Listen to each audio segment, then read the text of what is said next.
This is ACOFAE.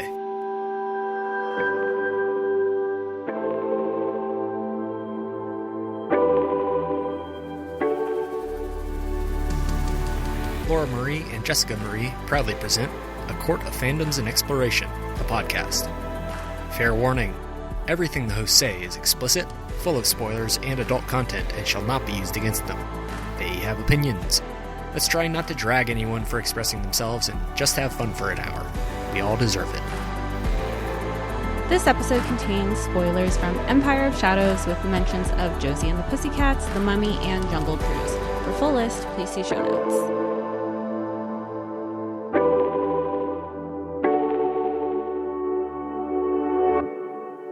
Hi, everybody, and welcome to A Court of Fandoms and Exploration, your weekly deep dive into the fantasy, literature, and fandoms that we love. I'm Laura Marie. And I'm Jessica Marie.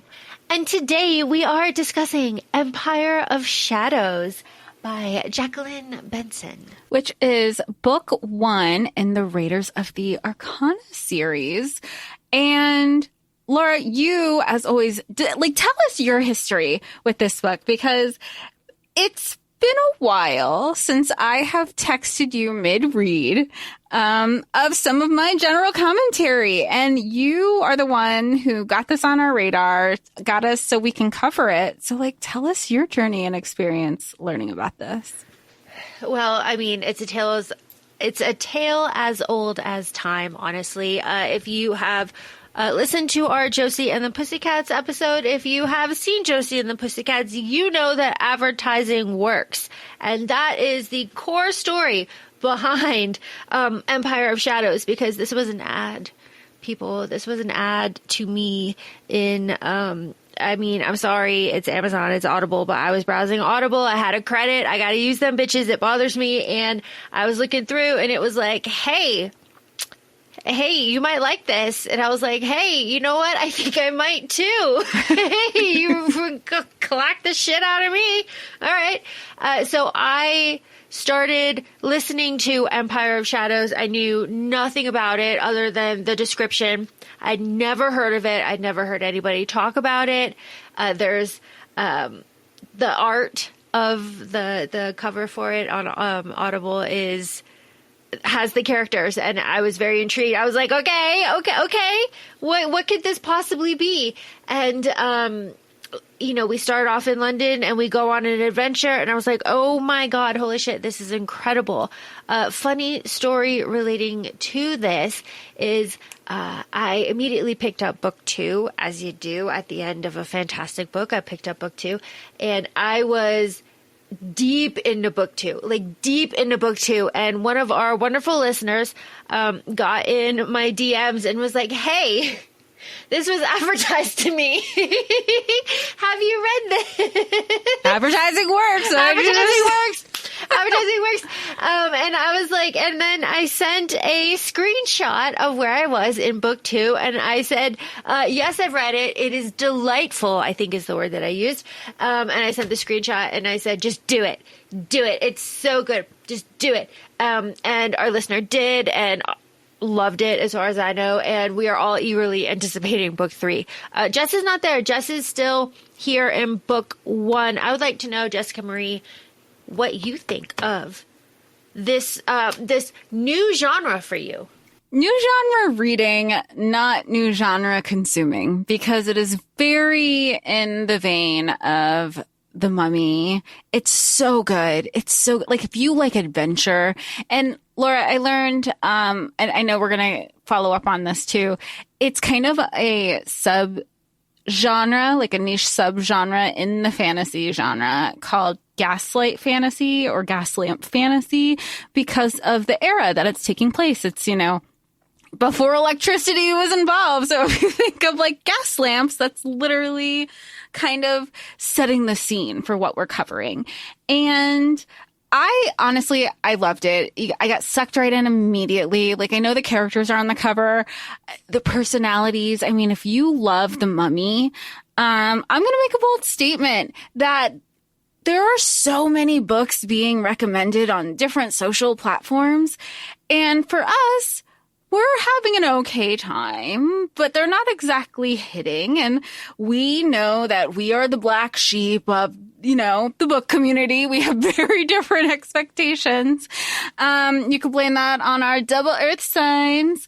But not everything has been hitting. We've had fun, but this is hitting. It was hitting the things that we wanted. It was hitting the adventures, and it was so surprising, although it shouldn't be because we loved it, that it's not being talked about enough.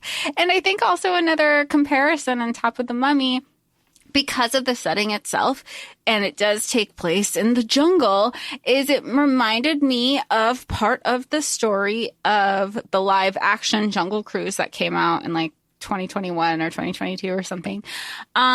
Because it's Dwayne Johnson, it's Emily Blunt. They have this banter back and forth, and they're on an adventure for discovering something magical based on rumors, based on mythology, based on lore. Which I was already in it because I love it. If you love dad jokes and everything, that's a movie. I'm not saying it's good. I'm just saying it's fun. Two very different things, y'all. But then you have The Mummy. The Mummy banter is here. So even though we have the characters, I was like, okay, I recast them already in the head. And we have a whole new storyline. And and I know I said this before we started recording, I can see this. I want this adapted. I don't want Netflix to pick it up. I don't want MGM to put it. This is like a 20th century budget and grandeur that something can come from this. So I don't know. Not every book needs to be made into a movie, but this series so far, just based on my book 1, and we know there's book 2, and then book 3 comes out October 2025. That is my humble professional opinion. Humble professional opinion. This is, my opinion. I'm gushing. I love this so much. I've read this so many times. So I've read this 4 times. I'm not ashamed to say that. Not all in one sitting. Jesus Christ, no. But I read this the first time, and then I read it, and then I read book 2, and then there's a little, short story that's very fun. And then I went back and I read the first book just as something fun. I read it for the pod, and then I read it again for the pod, as I do. I think that's 4. Just delicious, fun, amazing. And I remember the first time that I read this, halfway through, I was kind of like, ooh, this could have a weird kind of undertone here with a white savior kind of situation. Oh. And it doesn't do that. It's really respectful. It is very much there's a wink and a nod at the end with all of the local people. It's yeah, da da da, and everybody kind of goes on their way. And it's really good the way that it wraps up. Lovely stuff. A clear villain. We have clear villain. It's just really fun. It's delicious. And it is, again, Gaslamp Fantasy. And that is a genre that I have not explored in books, which is absolutely atrocious because are you shitting me?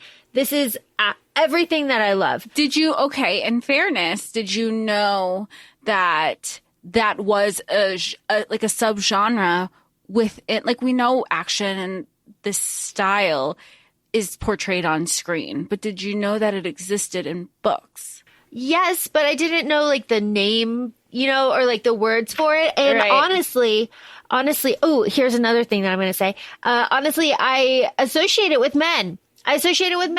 Yeah. Indiana Jones, that is just what I grew up with. I associate it with men. And here we have a clear, female main character. She is our driving force. I love that. Here's an aside to all of this, but it is relevant, I promise. I am also devouring with a capital D, the Cleopatra Fox murder mystery series by CJ Archer. I'm getting most of them through the library. And that is set in 1900 London, and it is just a straight murder mystery. There's nothing fantasy about it. And I'm just eating that up. And that character of Cleopatra Fox and she has this like, I will not marry. I do not want a man to tell me what to do. I'm going to make my own way in the world. Nothing can stop me. Like, society is the one that is bringing me down, and men need to just basically die and fuck off. And I have to solve all these murders. Why didn't you tell me this before? I'm obsessed now. Before you were like, you should read it. I was like, if you led with that. And she's like, you know, I have to solve all these murders for these men because they're basically incompetent, and I don't care what it's wonderful. And that is the same kind of energy that our main character, Ellie, has throughout the entirety of this book. And at every opportunity that arises, Ellie takes it to tell us, the reader, and to tell Adam, the male main character, that society is the real villain here. And, you know, colonization is the real villain, and museums and the practice of buying artifacts are, you know, and these illegal trades, and not to mention all of the slave problems that happened in Guatemala, all of this, we are being educated as we are reading this as well about real life things that happened, which again is another characteristic of Gaslamp Fantasy, because it is real life. Like, it is the real world, just with like fantastical elements. And of course we are set in like, you know, 1900s earlier, but like, just, oh, it's so good. So just why don't you tell me about how we start, and tell me a little bit about Ellie and Adam, our characters. So we start with the prologue, and we kind of start in like this flashback of an ancient civilization where the white man shows up to colonize, and sacrifices are going, but ultimately this ancient civilization is led by a woman, and she sacrifices herself to let the white man go. And I was like, no. And that's kind of where we end. And we immediately pick up in quote unquote present day London, present day for when this story takes place. And we have Ellie, and we are in the middle of the suffragette movement. There are protests. Ellie, you know what I love about Ellie? Ellie's the one who's like, fuck the system, arrest me. And like, that's what the crowd needed to be like, because you sometimes in protests, people gather and they're doing it civilly, and they still were doing it civilly. Men just don't like women having voices. That's where we're at here. And, you know, Ellie's talking about fuck the system. And then everybody's like, yeah, fuck the system. We're suffragettes. Our voice matters, because all of, you know, per history, all of these decisions are being made for the people, but they're only working in favor of the men. The women aren't having this. They're part of society. They get a voice too. And Ellie gets arrested, and her best friend is like, I heard you got arrested. Tell me all about it. Cause she's so great. She's like, how was it? Was it exhilarating? But her employer, and as we know from Ellie is an archivist. She went to school. She's 24, and she's single, which is already a big thing in this time. You know, she's like, I'm a spinster. Like, I can be disregarded. But she is also employed as an archivist, which is unheard of. It's, you know, women are typically only either like the secretaries, or they're just typists. So she has a role. One, she's employed, but two, and now she's employed in a male-dominated field, so she's disregarded a lot. But ultimately, her being arrested has led to her employer to say, that's not representative of our company. You need to leave.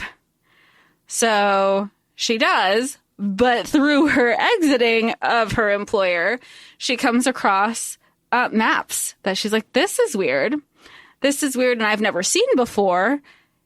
And I'm just going to keep, because why are they hanging out here? There's a reason they shouldn't have. She's also, because she's an archivist, she knows that she is the person who can keep the information and just like protect it. Not everybody does, because as we know, and again, like this is taking place in the UK, and there's a side comment that our MMC makes. It's like, what are you going to do? Just ship it back off to one of your museums?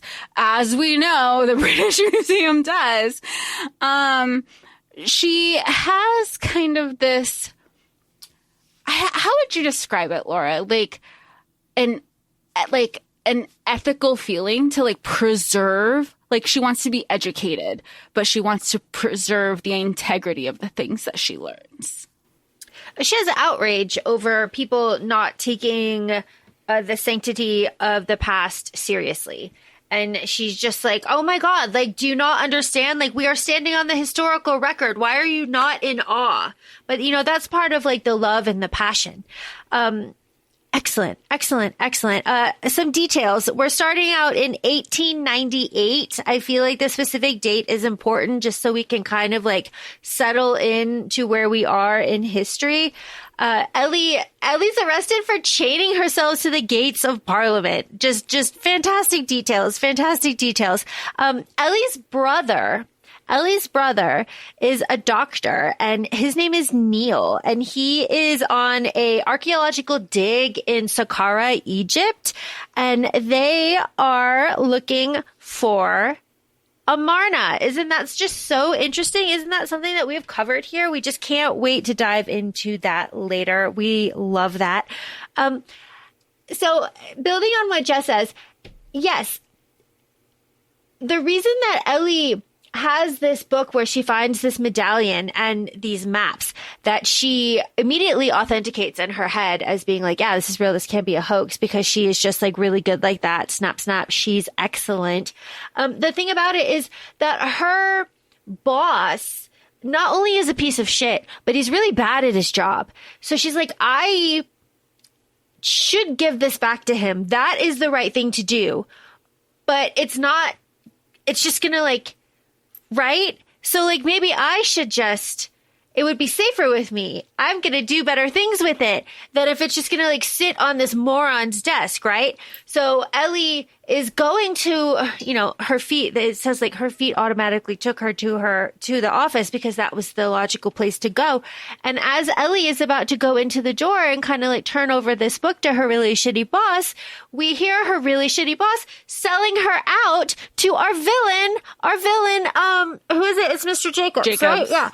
Yeah, it's Mr. Jacobs, and he is throwing her boss against the wall, and he's saying, "Where's the book? Damn it, where's the book?" And Ellie's like, "Oh, okay, all right, maybe I should leave." Yeah, she was like, "Maybe I should leave. Maybe I should definitely keep this, because why is some rando attacking, like physically attacking my boss all of a sudden? Now, this piece of paper that just kind of fell off of his desk where all the papers were strewn before, now she's like, oh, I'm going to preserve this. This is actually important. And it was just buried on his desk. So we're going to pretend, and I'm supposed to be out of here because they said effective immediately, you will be terminated. So then she has the paper and she's going to her desk, and she doesn't tell anybody that she's been fired. Everyone's like, is everything okay, Ellie? And she's like, yep, just fine. Just got to get out of here. And she's like putting all her shit in her desk and booking it. And she runs. She takes off her boots and like sneaks away from the office. She runs through all the different corridors. She's like sliding around the hall on it. Like you can see it. Yeah. Oh, it's so good.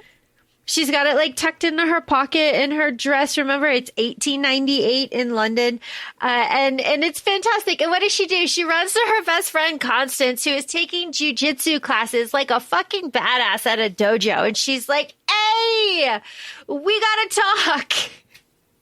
I love them. I thought, and I will say, I know I don't know how spoiler free we're going to keep this episode, because we really want to encourage everybody to read this book and start this series.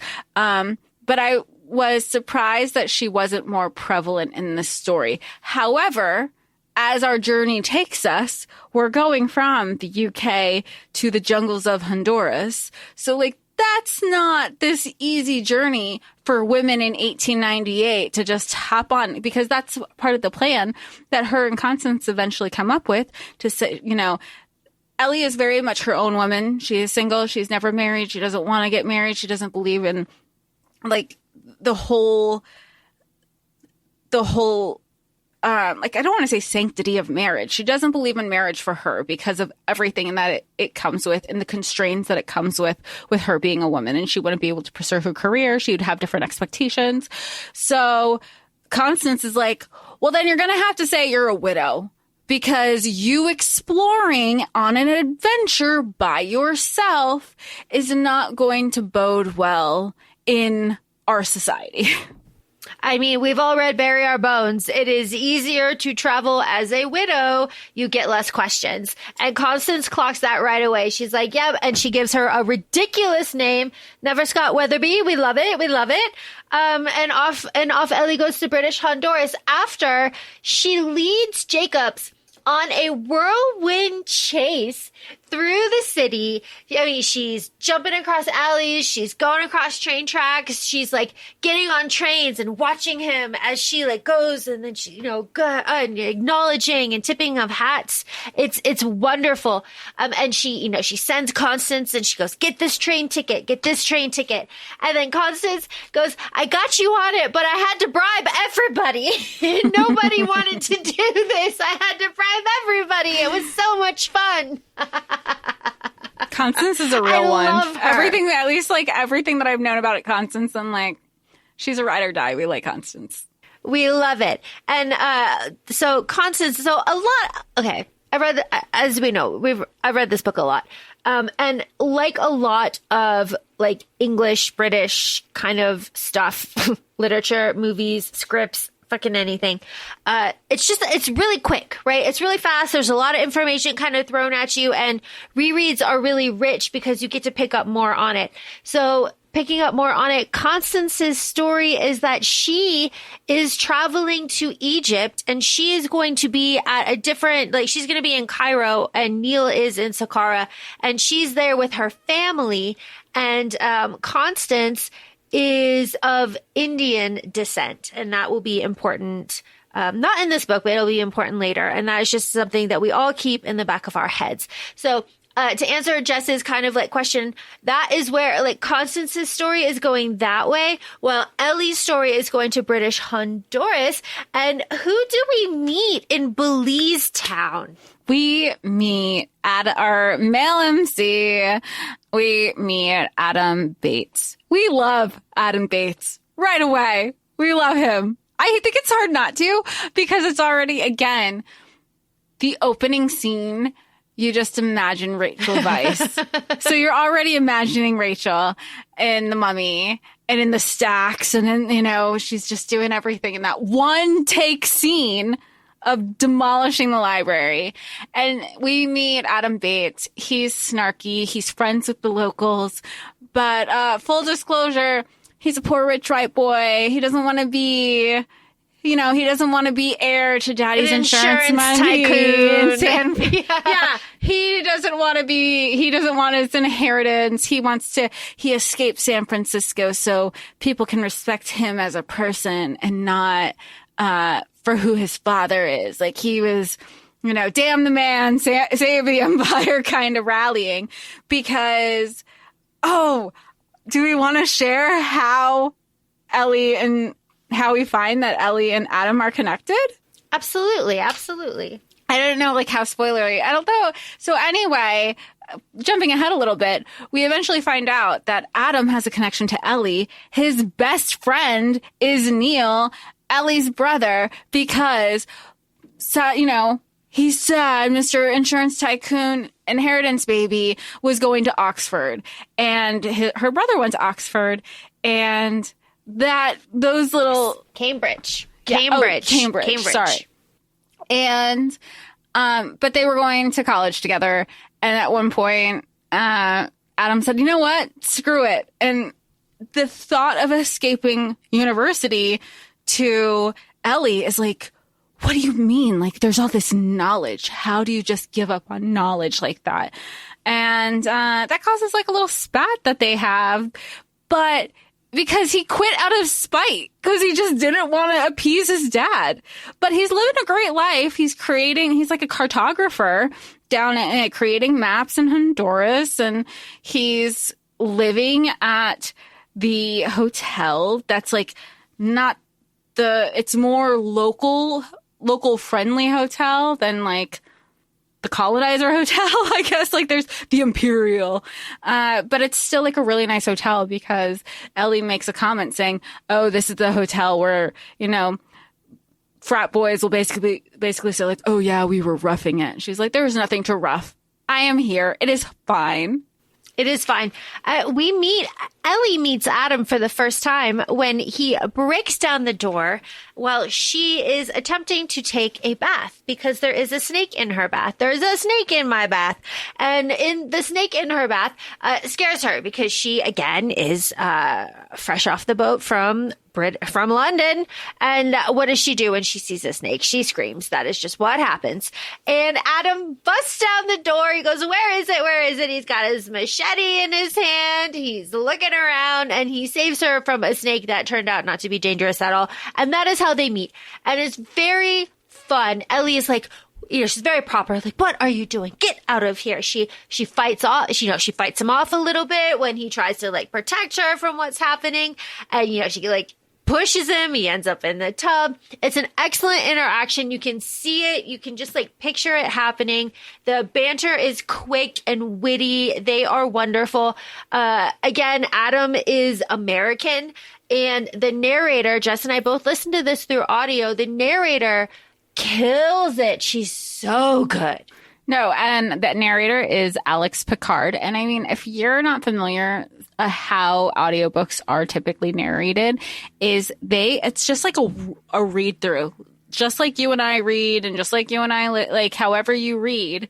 That is how audiobook narrators record. They record in order. So when you're going back and forth with the accents and the tonal shifts, some people make it feel so easy, and that's what this narrator does.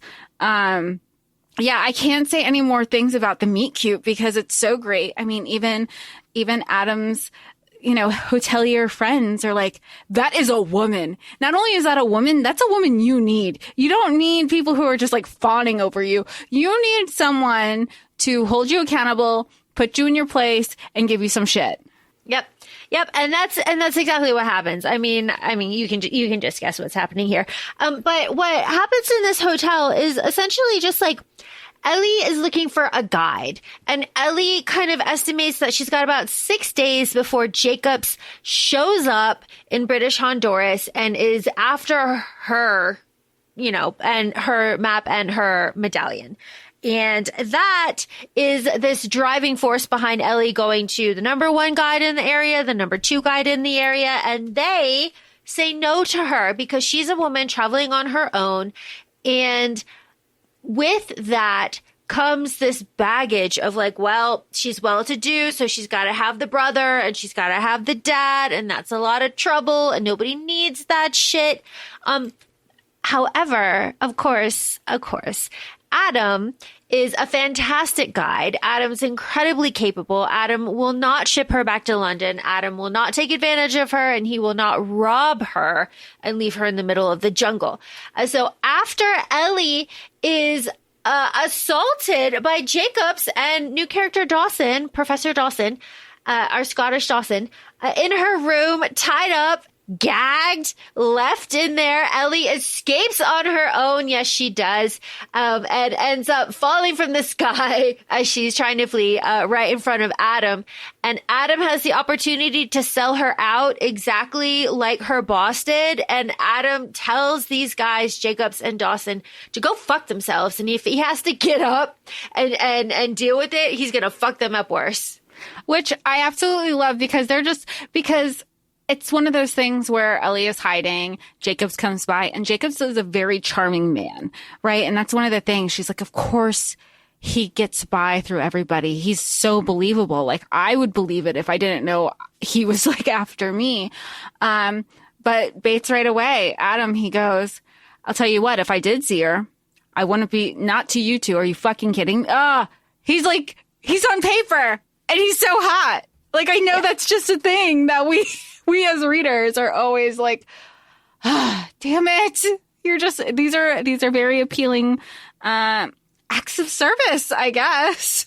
For sure. And let's set the scene. 6'2", blonde, blue eyes, tanned. Ellie says every part of him was tanned. Tanned, strong, calloused, capable, smart, and can fight. Yeah, like he's thick. Like I imagine, like I don't think he's skinny. I feel like he's been working out, training. Like, I mean, he's in the jungle. So like things aren't easy, you know, like he's the one who's doing all the manual labor for himself. I don't know, but I'm just like looking at the cover right now and everything is so fun. Like you just look at it and why wouldn't you want to pick this up? I know. It's so good. It's so good. It's so good. Okay. So what we have here then is after Adam doesn't sell out Ellie to Jacobs right here, Adam very real turns to Ellie and is like, what the fuck is going on? What the absolute fuck is going on? Tell me right now. We don't have a lot of time. Basically, what's your pitch? Pitch it to me. Pitch it to me.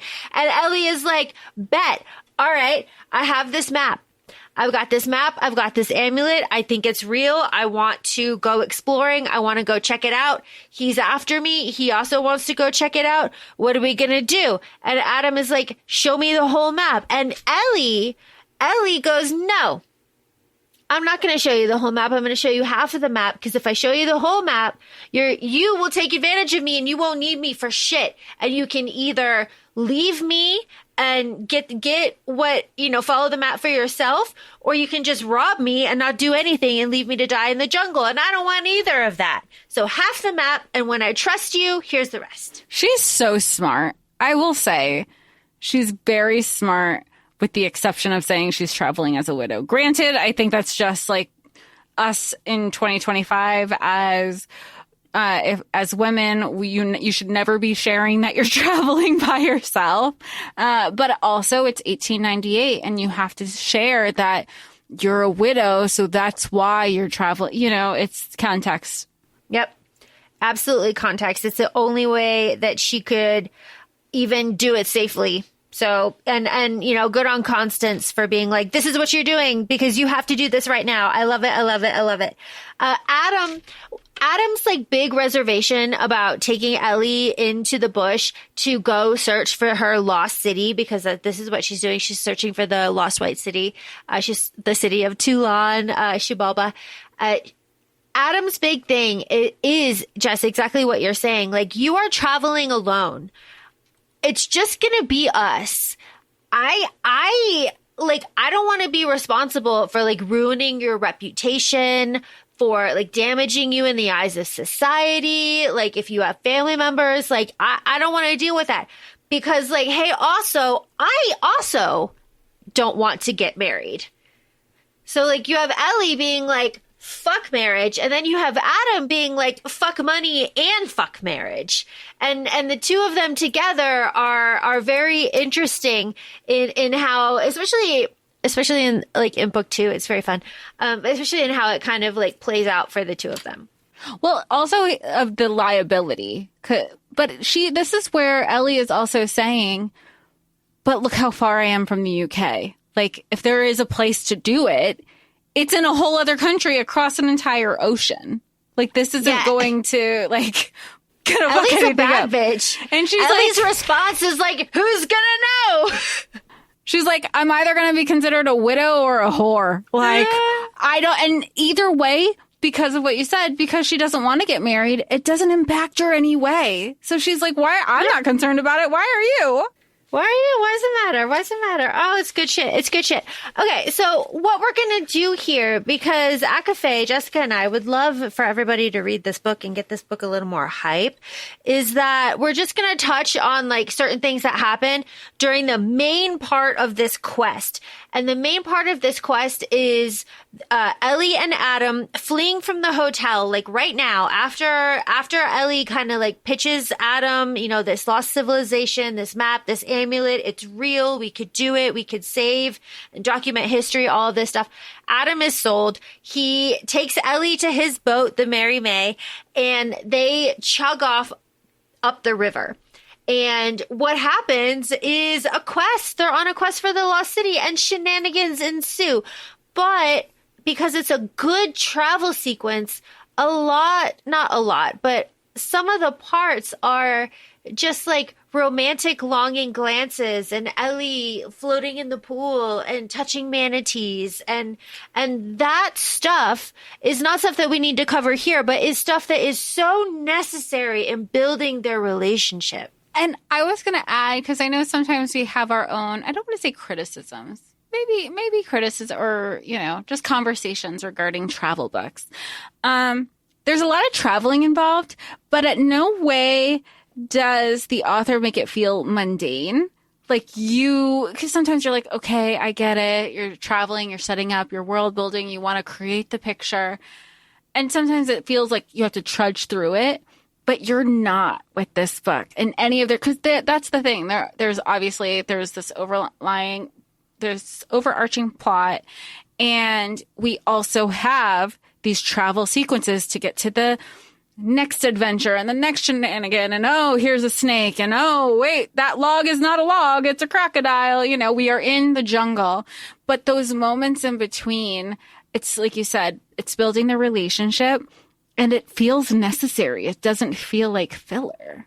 Yeah, and it really kind of like drills home for the reader and for Ellie that like this is not her strength.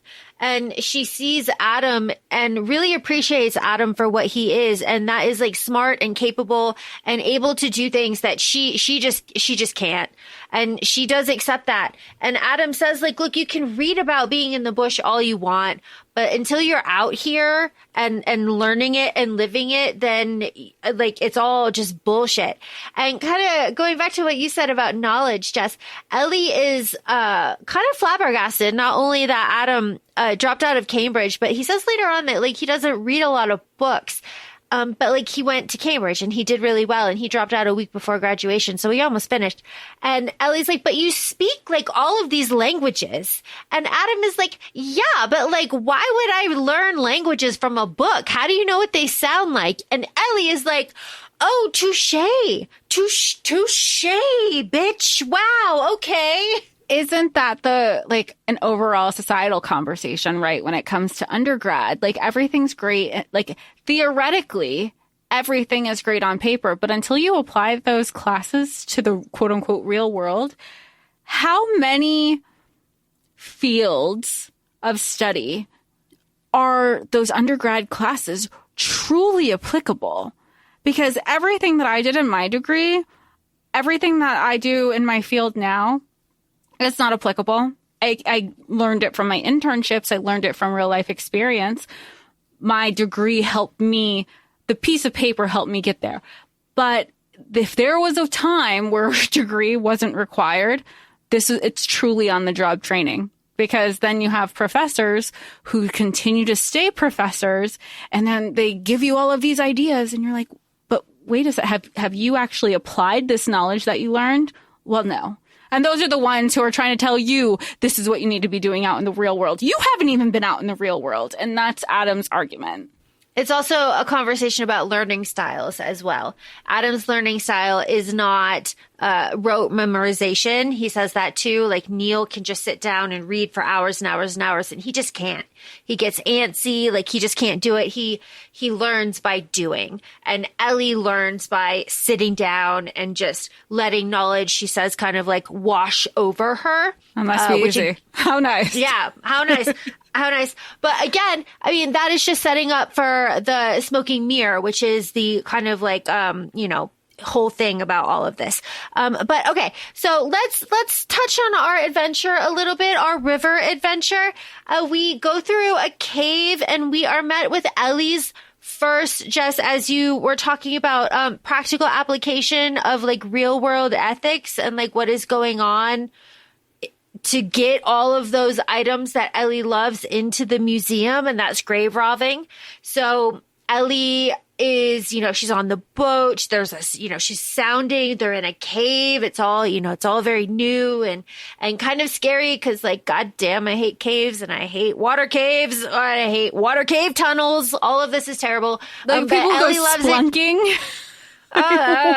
Monsters.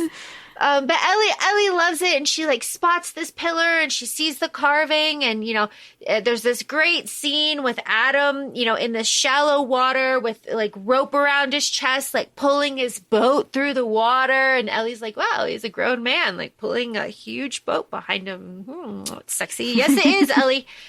Yes, it is. And they tie off the boat, and Adam. And Ellie's very excited to see like where this is going to go, what's going to happen. And they go through these caves and they find this chamber that is full of items.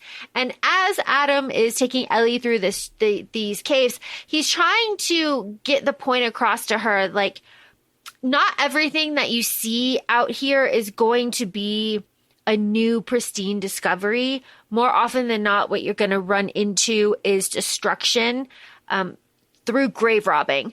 And Ellie's kind of like, no, I'll be fine. And then her first experience with discovering something is seeing the utter destruction wrought by, these people that were robbing this grave to get all these items, just to give to the museums to get money for all of it for display, because the British Museum, as you said, doesn't care where they got any of the items. And Adam gets really, really, really upset about this. And he goes on to like a rant about ethics and how like no one cares. So nothing that he can do is going to make a difference, but he's still going to try. So what Adam has done as the Surveyor General of British Honduras is he has stopped marking new sites on official maps so that people will stop coming and robbing all of the history and artifacts and culture from the land, because fuck the colonizer. Yeah, because he feels really responsible, and he says it, this part and later in the book, like, this is happening because of me. And at the same time, Ellie is feeling the same way, because he had a certain, I don't want to say stigma, but maybe an opinion about her. This, this widow, I use in air quotes, this widow coming over to British Honduras by herself to discover. She has a background as an archivist, and he already has this preconceived notion about her that she's just going to be another one of these people. So then when he finds out, and it's this moment of how passionate she is about history and archiving, and like you said, Laura, like maintaining the sanctity of history in these moments, he's like, it changes how he perceives her. It's another layer of how it changes his perception of her. Absolutely. And changing perception, we have to get to the like penultimate, like, I guess, I mean, it's a very dramatic scene for me. So we're moving through, right? We're moving through everything. They go back to the boat. Ellie is having dreams of the priestess. That's very important. Ellie is communicating with the priestess from our prologue throughout this entire book through her dreams, and they get stronger and stronger, and then they stop and they get stronger and stronger. And as we are traveling, we end up at a waterfall because we've got to get rid of the boat, right? We have to trek through the jungle. So we're on the boat. We come to a waterfall. We escape the waterfall. We end up at another waterfall, and the boat goes over. And this is one of those dramatic scenes where Ellie gives up. Ellie is standing there. She's like kind of in shock. They're stranded out in the middle of the bush on the top of this like huge cliff. And she's just like, what do we do? She's quiet. And this is the part where I know he just is like, fight with me. Like he knows, he's like, I don't like this. I don't like her being quiet, because he knows that she's doubting herself. And she's like, what do you want me to fight with you about? And he's like, anything. Like, why aren't you fighting back? You're supposed to be doing this. You're supposed to be saying this. Why are you defeated? And she's like, what do you want me to do? And that's like, he's getting her that spark out of her that he started to fall for. Yeah. Just incredible. And she ends up just like really going off on him and like, society and men are holding me back.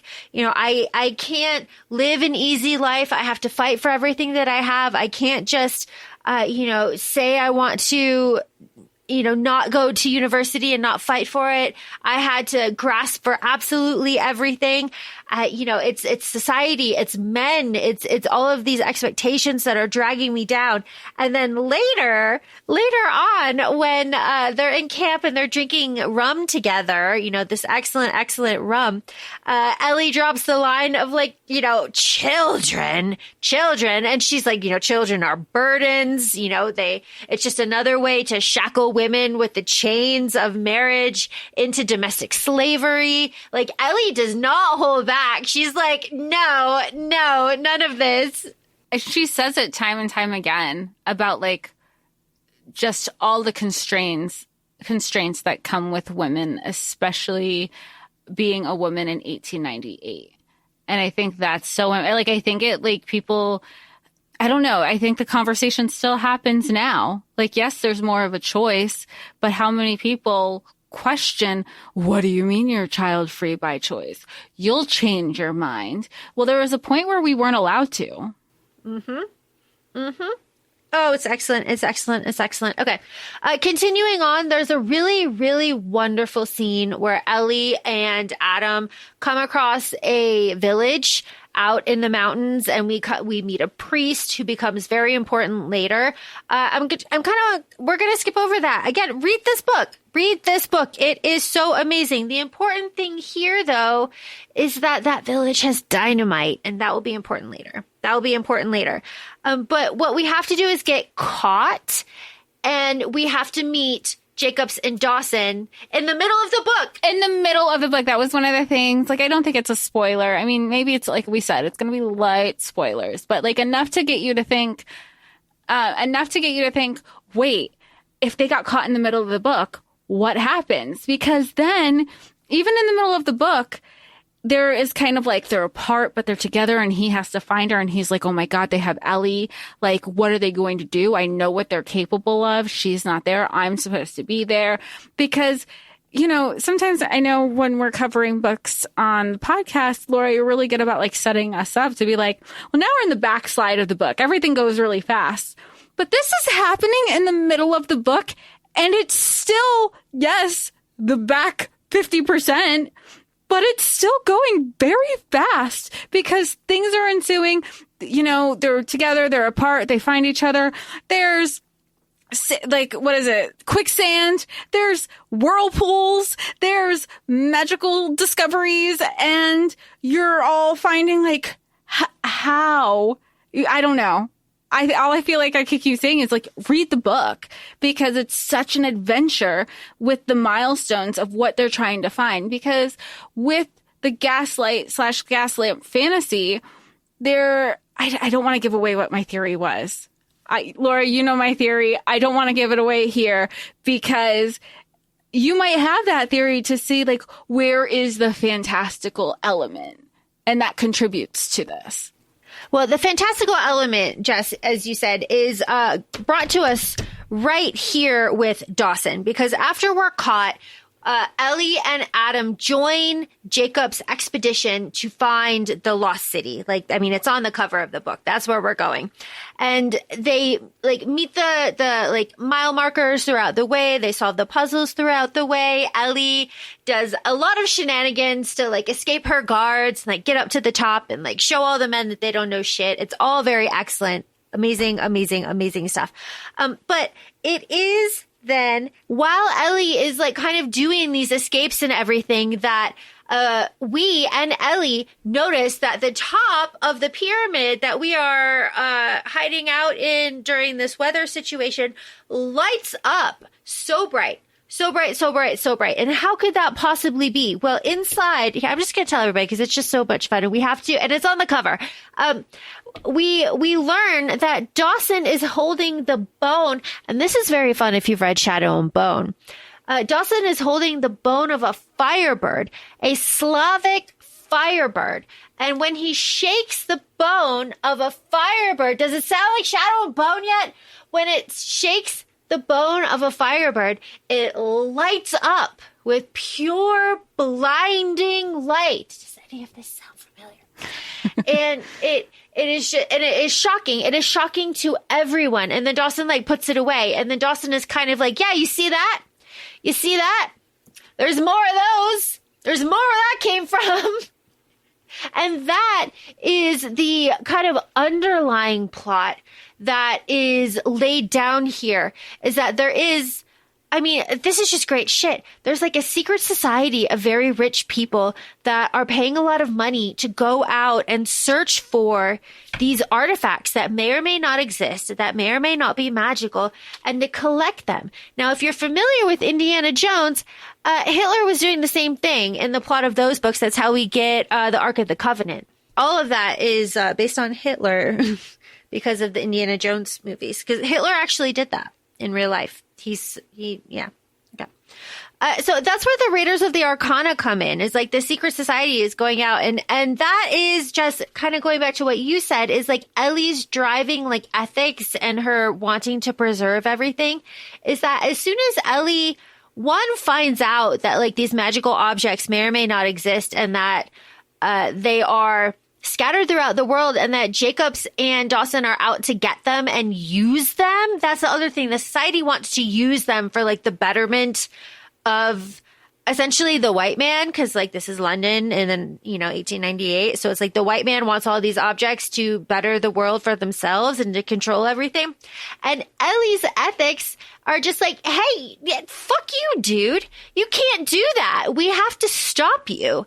And it is kind of like through her outrage that Adam is like, hey, you know what? We can't just like walk away. We've got to not only stop what's happening like in this book, but we have to stop them from getting any other magical artifact, throughout the rest of the books. Which is, of course, what happens, because this is a series, people. It's a series. Oh my God, it's so fantastic. Okay. I think it's safe to say that if we're doing light spoilers here, that the expedition reaches the destination and our characters go in two vastly different directions. So our villains take the easy way, Of course. to where we need to go. And Ellie and Adam walk the path of kings, because like, of course they do. Of course they do. Of course they do. Yes, they do. Successfully. Come on now. And we meet up at the end where it's this like big kind of situation that's happening in this big cavern that takes us back to the prologue. It's all very connected. It's all very excellent. Here's the thing, Jess, I love when a thing happens and Ellie gets to use the smoking mirror. And I love that. Yeah, and you know what? I think it kind of reminds me of, because the smoking mirror is supposed to tell you your deepest, darkest wants that you don't even know. And that is even what scares her too. Yeah. Oh, for sure. And it's true, because throughout all of these dreams that Ellie has had, and she's been connecting with the priestess. So of course, like everything leads to this smoking mirror for Ellie. And the kind of resounding question that the priestess has been asking is, what do you want? And through these dreams, Ellie has been exploring the things that she wants. She wants women to have rights and to be able to vote. She wants to fuck Adam. She wants to be a famous archaeologist in Egypt. She wants to, make these connections to history and to preserve like the mundane aspects of ancient life, because that's, not what the focus is, but that's what the most important part is, to understand, the everybody's like daily life and how they lived and all of these things Ellie wants. But in the end, Ellie has to make a decision that it is made clear to us, the reader, that other people that have come to use the smoking mirror have not been able to make this decision. So when Ellie makes this decision, the priestess is like, oh, thank God. Like finally, you made the right choice. You did it. And then we have our resolution, which is a bittersweet resolution, in my opinion, because on one hand, you're like, yes, fuck them, fuck all of that and everything that's like that. On the other hand, though, siding with Ellie and her yearning to preserve ancient life, it's just like, oh, but damn, right? Yeah. You understand why the decision, why the decision is made and where it's coming from. But like you said, it's very bittersweet. It's very bittersweet. Oh my gosh.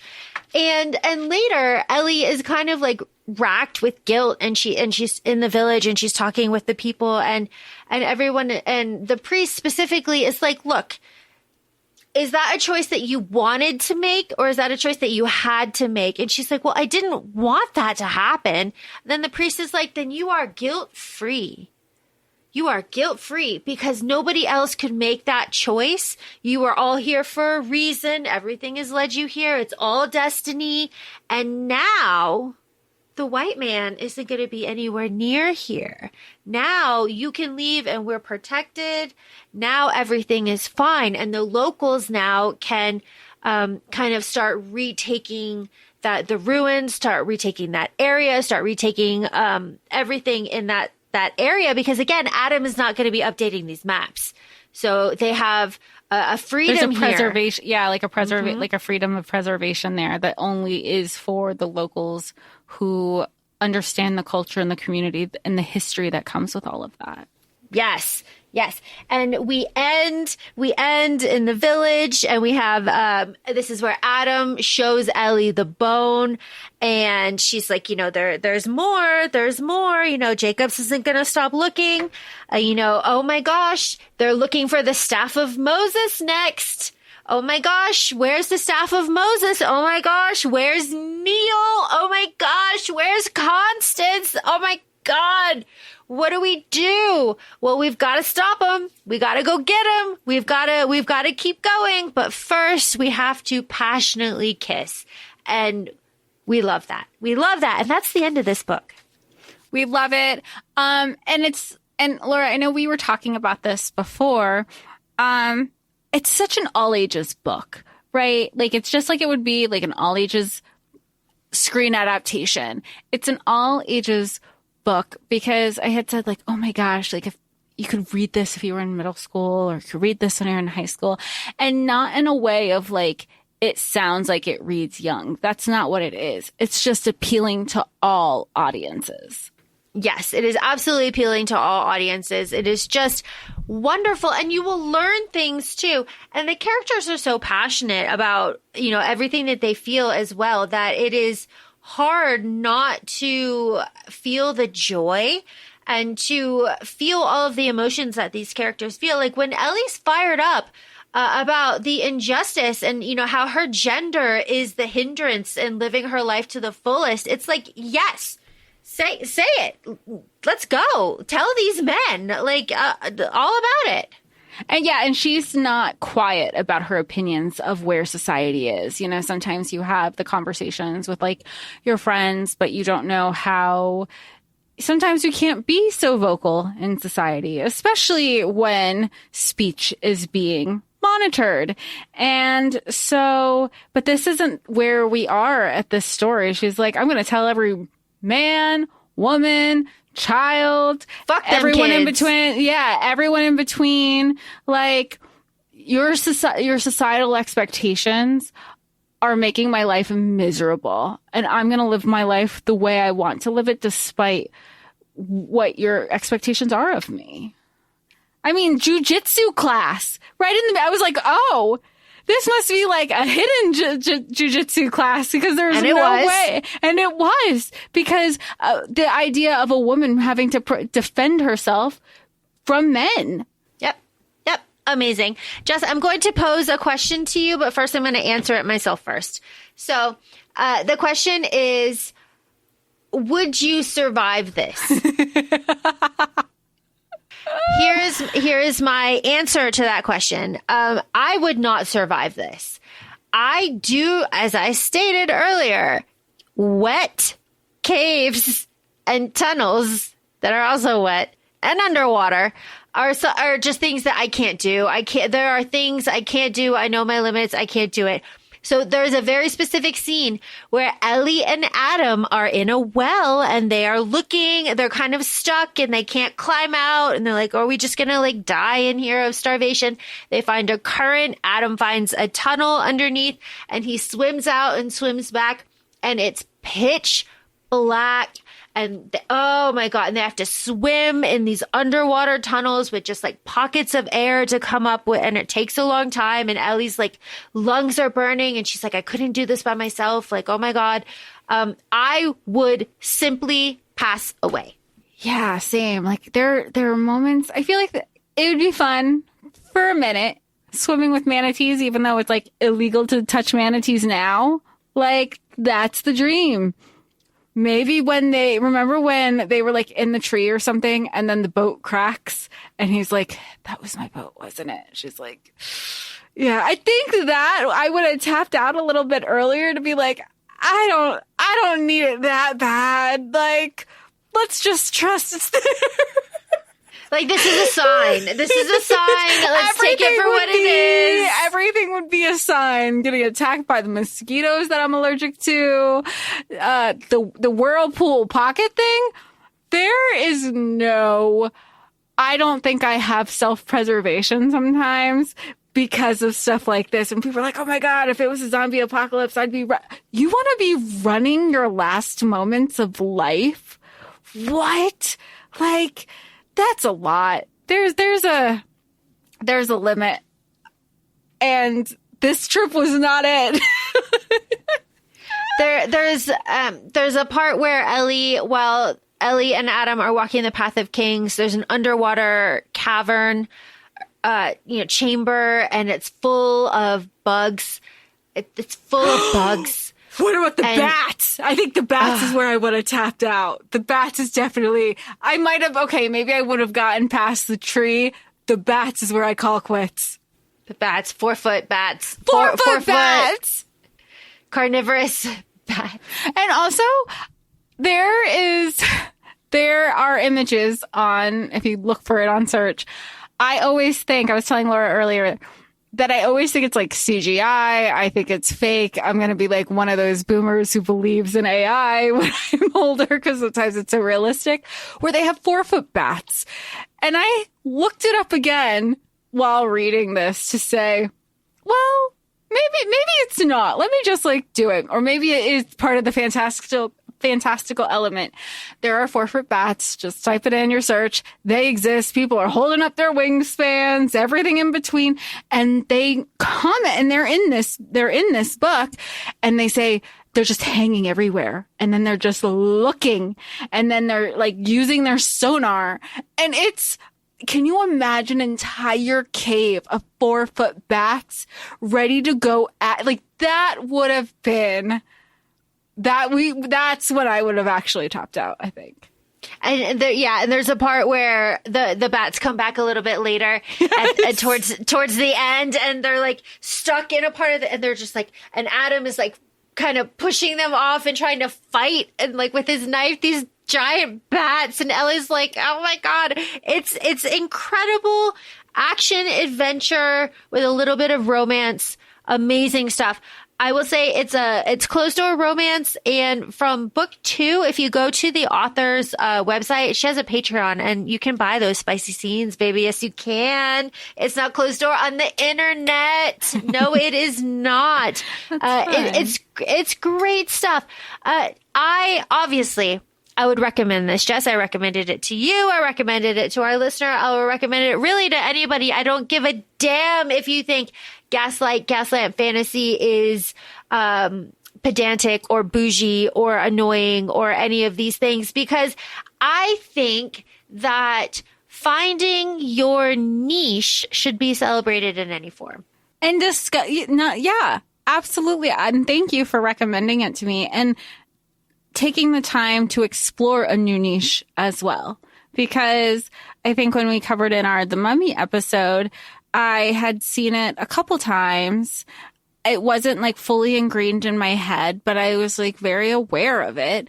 And just like we did with fantasy and you reintroduced fantasy into my life, it makes things fun. Like you're already deep diving into murder mystery. When was the last time you read murder mystery? Oh my, years. Yeah. So it's 2025. We're trying to survive and we found our joy in a new author and a new series. So thank you so much, Laura, for that. Well, thank you for indulging me, and I am eagerly looking forward to book 3, obviously, but I'm super stoked for you to experience book 2, set in Egypt, and listeners might know that editor Sam and I went to Egypt when we were in college, so I have some pictures of some of the places that are mentioned in book 2, so we will include that when we cover it. So those are all things to look forward to in the future. With that being said, feel free to follow us on Instagram. We're at ACOFAE Podcast. We're also both on TikTok, ACOFAE Laura and ACOFAE Jessica. Feel free to rate us 5 stars wherever you're listening to us. We would greatly appreciate it. We'll talk to you soon, and thanks so much. Bye. Bye.